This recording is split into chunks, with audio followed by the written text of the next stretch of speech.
Adam. Smiley. What's up, man? What's up, buddy? It looks like it's just on me and the bike. We have a bike here. I thought tonight we've been seeing a lot of different bikes come in that people have been kind of finding on the used marketplace. Or maybe you've now been riding your bike for about a year and you need to see, is it due for work? Because, if your bike hasn't been serviced in a while, there's a lot of things you're missing. We see bikes come in with some pretty common issues, like loose headsets, like different bolts being loose, like the loose hubs. There's all these things where if you don't know how to check it, maybe you don't notice it on your bike and it's too noisy out on the trail. So, what do you think, Riley? Do you go through a bike check on your bike and make sure it's in good running order all the time? And that's especially if you do NICA, wheels up, stuff like that. They make you do that. So a simple thing to do is really just take your bike and don't drop it like crazy, but do a little drop. And then if you hear something go clank, then maybe you got a problem. That's just a good way to find out, hey, if something's really messed up, you're really going to find that out. Plus everything else you're doing to make sure it's good. It's the first thing I do in the shop when a bike comes in, and this is if you're going to look at a used bike, maybe you're looking to purchase something, or you're going to pull your bike out of the garage. First thing when you wheel it, you do this little drop test. It's just like 1 inch, and that's it. And at that point, you should listen and hear see if you hear anything rattling. Now, this is a new bike, so obviously nothing's rattling.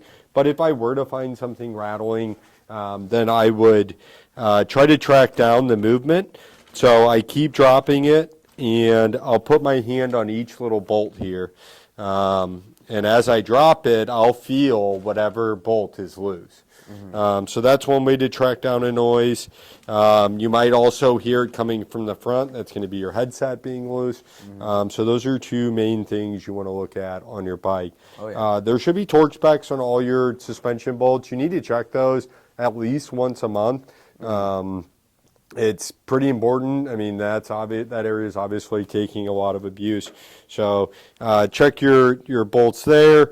If you have creaking, a lot of times it's coming from a seat post. But again, if you're looking to purchase a used bike and you hear something, and then you track it down by putting your hand on each one of these little bolts, and you feel one moving, well, if you put a torque wrench on that and that's tight, well, then your bearings are bad. So that means somebody didn't replace their bearings. And then suspensions, they need to be rebuilt every 50 hours at least. Kind of just your wipers and just a base level service. There's going to be, your 200-hour service as well, depending on the brand, or a 100-hour service even. So if those aren't done, you're looking at, if you're going to pay a shop to do it, about $150 per unit to do that.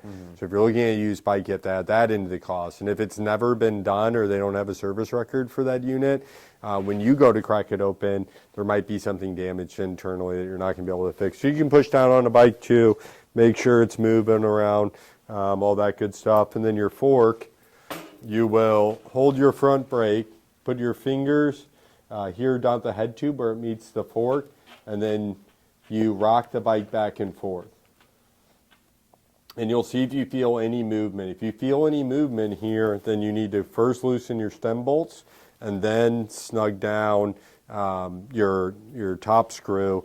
And when you do that, you could torque it, I suppose, or I kind of go to a point of where the wrench just wants to naturally stop, and then I'll go just like one flat of the wrench more. So just a slight, like it's like an eighth, I guess, essentially, more. Sometimes a little bit extra than that. You're just preloading the bearings, so you don't want to over snug that.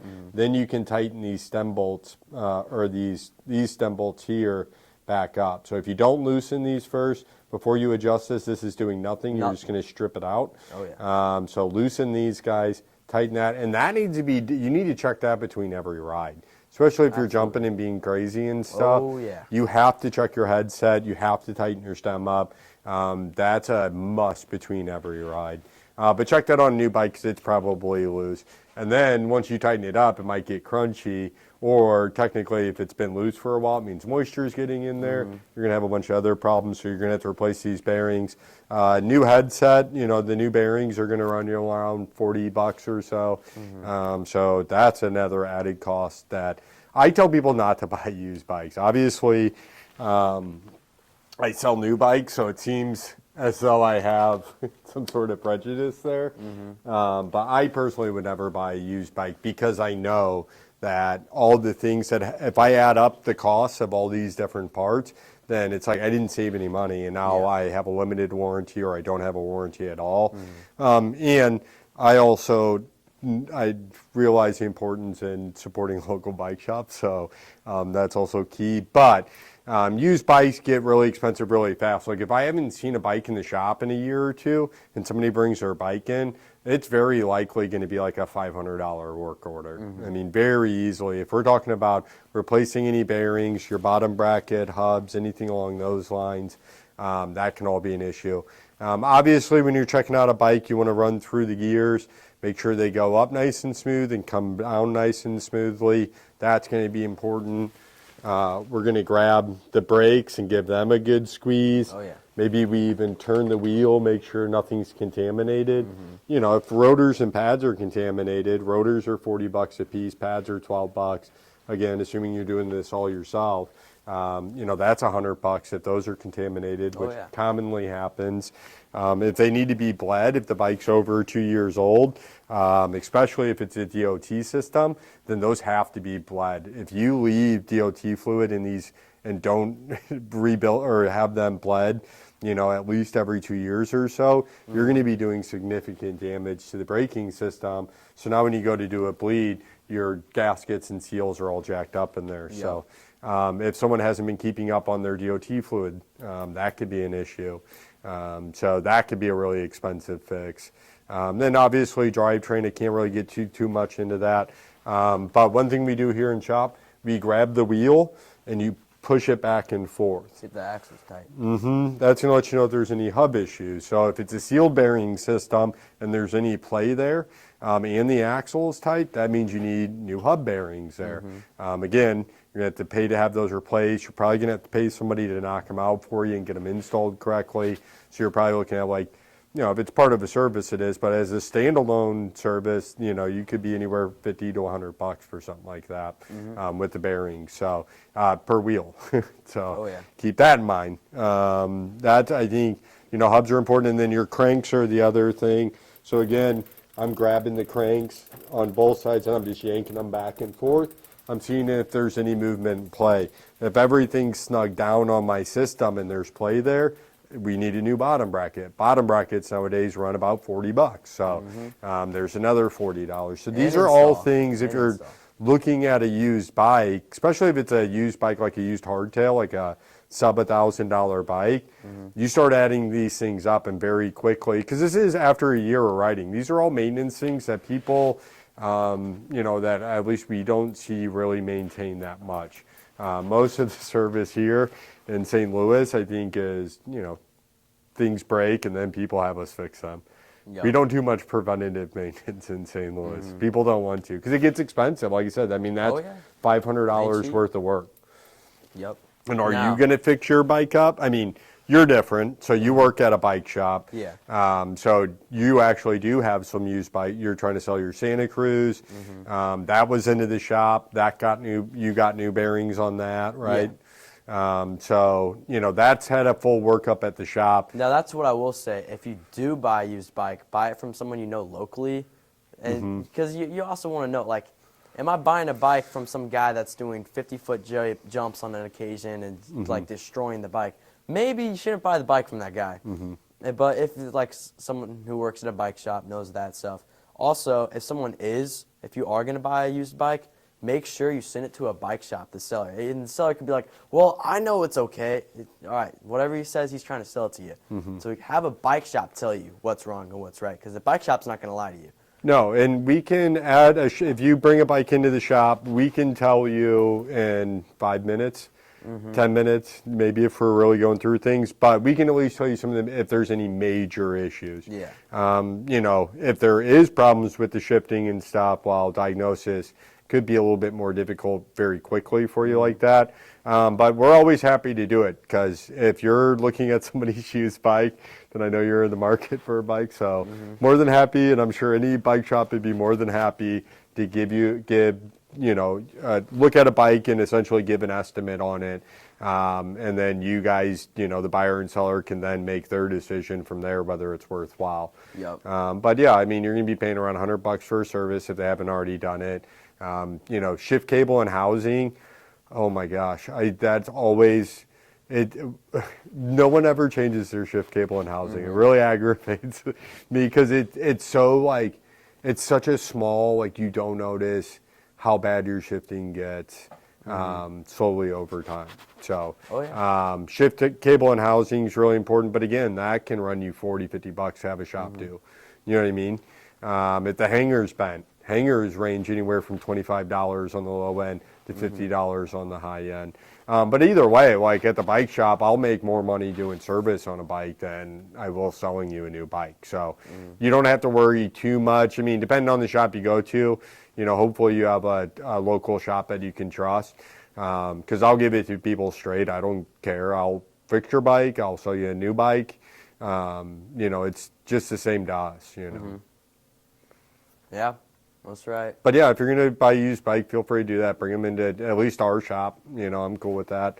I'm going to give you the truth. Yeah, I'd love the opportunity to tell you why you should buy a used bike. Yep. Because it's crazy. And again, people just, I don't feel like do the repairs that they should on a bike always. So if you're buying and you just don't know what other problems. So that's just like the maintenance side of things. There's also the issue with buying a used bike of, they can say I've only ridden it once, but if that one ride they went, hit a tabletop and cased it, then, and landed sideways, the bike might look fine, but there could be a micro fracture in the rocker, or, especially on a full suspension bike, it's really hard to tell. There could be, a crack in here you're not seeing. So that's, again, why I say, or maybe the crack is very small to where you would never notice it unless you actually took apart your headset.